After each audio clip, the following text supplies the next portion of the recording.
खबर रीवा से है, जहां बसपा सुप्रीमो मायावती ने कांग्रेस भाजपा पर किया जमकर प्रहार। आरक्षण ईवीएम पर भी बोला।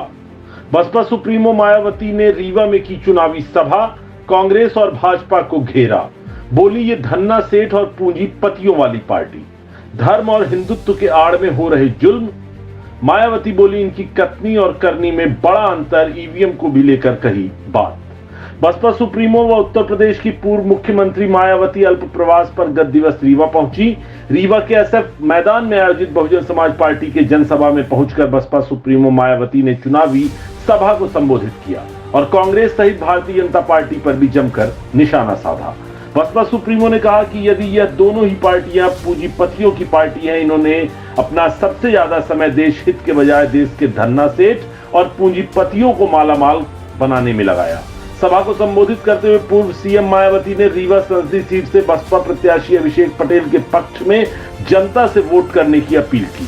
चुनावी सभा को संबोधित करते हुए बसपा सुप्रीमो मायावती ने कहा कि आप सभी को पता है कि कांग्रेस, भाजपा व अन्य किसी भी विरोधी पार्टी के साथ मिलकर नहीं, बल्कि अकेले ही यहाँ रहने वाले गरीबों, मजदूरों, दलित, मुस्लिम और आदिवासी के साथ मिलकर हमारी पार्टी चुनाव लड़ रही है। सभा स्थल पर मौजूद भीड़ और उनके जोश को देखकर मुझे ऐसा प्रतीत होता है कि अपनी पार्टी का बेहतर रिजल्ट आएगा।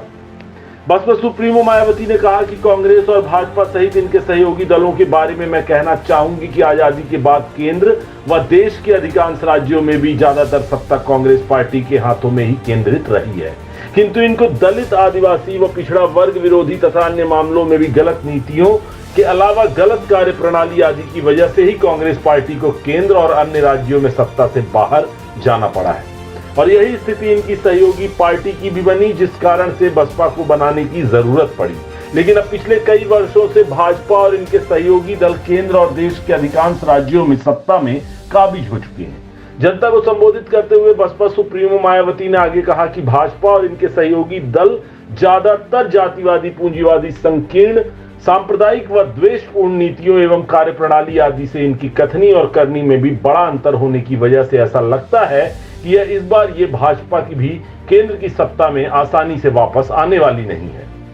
मायावती ने आगे कहा कि इस बार का यह लोकसभा चुनाव अगर स्वतंत्र एवं निष्पक्ष तरीके से होता है और आम चर्चा के मुताबिक अगर वोटिंग मशीनों पर गड़बड़ी आदि नहीं की जाती और इसके अलावा इस चुनाव में इनकी पुरानी और नई नाटकबाजी, जुमलेबाजी व गारंटी आदि भी काम में आने वाली नहीं है, क्योंकि अब देश की जनता काफी हद तक इस बात को समझ चुकी है कि इनकी पार्टी ने देश के विशेषकर गरीब, कमजोर तबकों, मध्यम वर्गीय व अन्य मेहनतकश लोगों को जो इन्हें अच्छे दिन दिखाने के असंख्य प्रलोभन भरे वायदे किए हैं तथा अनेकों हवाई और कागजी गारंटी भी दी है। भाजपा पर निशाना साधते हुए बसपा सुप्रीमो ने कहा कि इन्होंने अपना ज्यादातर समय देश के पूंजीपतियों व धन्ना सेठों को ज्यादा से ज्यादा मालामाल और धनवान बनाने में तथा उन्हें हर स्तर पर छूट देने में और उन्हें बचाने आदि में लगाया है और इन्हीं अधिकांश लोगों के आर्थिक सहयोग से ही ये पार्टी और अन्य पार्टियां भी अपना संगठन चलाती हैं और चुनाव भी लड़ती हैं, जिसका काफी कुछ खुलासा बॉन्ड की आई रिपोर्ट से भी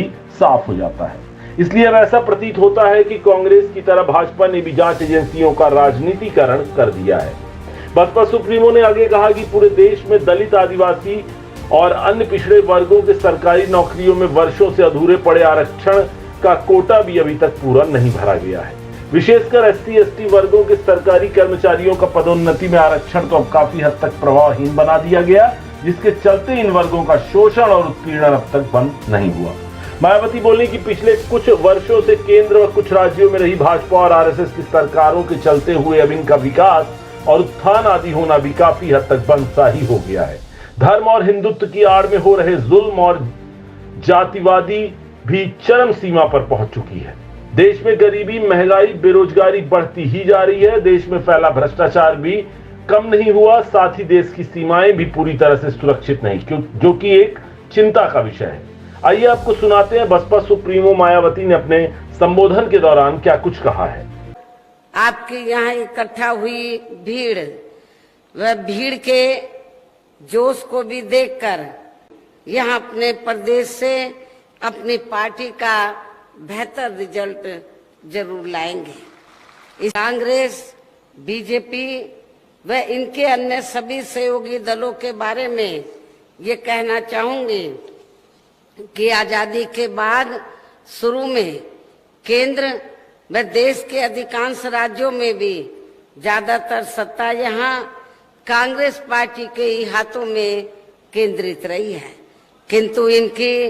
खासकर दलित, आदिवासी व पिछड़ा वर्ग विरोधी तथा अन्य और मामलों में भी रही गलत नीतियों एवं गलत कार्य प्रणाली आदि की वजह से ही फिर इस पार्टी को केंद्र व काफी राज्यों की भी सत्ता से बाहर होना पड़ा है तथा यही स्थिति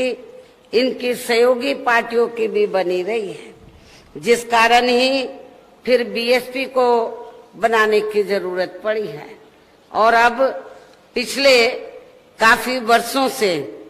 बीजेपी एवं इनके सहयोगी दल केंद्र व अधिकांश राज्यों की भी सत्ता में काबिज हो गए हैं। साथ ही इनकी भी ज्यादातर जातिवादी, पूंजीवादी, संकीर्ण, सांप्रदायिक व द्वेषपूर्ण नीतियों एवं कार्य प्रणाली आदि से तथा इनकी कथनी व करनी में भी काफी अंतर होने की वजह से ऐसा लगता है कि इस बार ये पार्टी भी यानी कि भारतीय जनता पार्टी भी केंद्र की सत्ता में आसानी से वापस आने वाली नहीं है, बशर्ते यदि ये चुनाव इस बार फ्री एंड फेयर होता है तथा आम चर्चा के मुताबिक वोटिंग मशीनों में भी कोई गड़बड़ी आदि नहीं की जाती है। और वैसे भी इस बार चुनाव में इनकी कोई भी पुरानी एवं नई चल रही नाटकबाजी, जुमलेबाजी व गारंटी आदि भी काम में आने वाली नहीं है, क्योंकि अब देश की जनता काफी हद तक इस बात को समझ चुकी है कि इनकी पार्टी ने अब तक देश के विशेषकर गरीबों, कमजोर तबकों, मध्यम वर्गीय एवं अन्य मेहनतकश लोगों को जो इन्हें अच्छे दिन दिखाने के असंख्य प्रलोभन भरे वायदे किए हैं तथा अनेकों हवाई व कागजी गारंटी भी दी है, तो उनका जमीनी हकीकत में अभी तक भी इन्होंने लगभग 1/4 हिस्सा भी कार्य पूरा नहीं किया है, बल्कि इसके स्थान पर इनका ज्यादातर समय व ताकत भी यहाँ इनके अपने चहेते रहे बड़े बड़े पूंजीपतियों एवं धन्ना सेठों को ही ज्यादा से ज्यादा मालामाल व धनवान आदि बनाने में तथा उन्हें हर स्तर पर छूट देने व बचाने आदि में ही लगी रही है, जिसके अधिकांश आर्थिक सहयोग से ही ये पार्टी व अन्य पार्टियां भी अपना संगठन चलाती हैं तथा चुनाव आदि भी लड़ाती हैं, जिसका काफी कुछ खुलासा बॉन्ड की आई रिपोर्ट से भी हो जाता है। इसके साथ ही अब ऐसा लगता है कि कांग्रेस पार्टी की तरह ही बीजेपी ने भी केंद्र की तमाम सरकारी जांच एजेंसियों का ज्यादातर राजनीतिकरण ही कर दिया है और अभी भी है, जबकि यूपी में 4 बार हमारी पार्टी की रही सरकार ने इनके हितों का भी हर स्तर पर विशेष ध्यान रखा है। इन सांप्रदायिक एवं पूंजीवादी सोच व नीतियों के चलते ही पूरे देश में सर्व समाज में से खासकर गरीबों, दलितों, आदिवासियों, पिछड़े वर्गों, मुस्लिम एवं अन्य धार्मिक अल्पसंख्यक समाज के लोगों का भी पूर्ण रूप से विकास व उत्थान आदि नहीं हो सका है। और इस संदर्भ में वैसे आप लोगों को ये मालूम है कि पूरे देश में यहाँ दलितों, आदिवासियों एवं अन्य पिछड़े वर्गों का सरकारी नौकरियों में वर्षों से अधूरा पड़ा आरक्षण का कोटा भी अभी तक पूरा नहीं भरा गया है। विशेषकर एससी व एसटी वर्गों के सरकारी कर्मचारियों का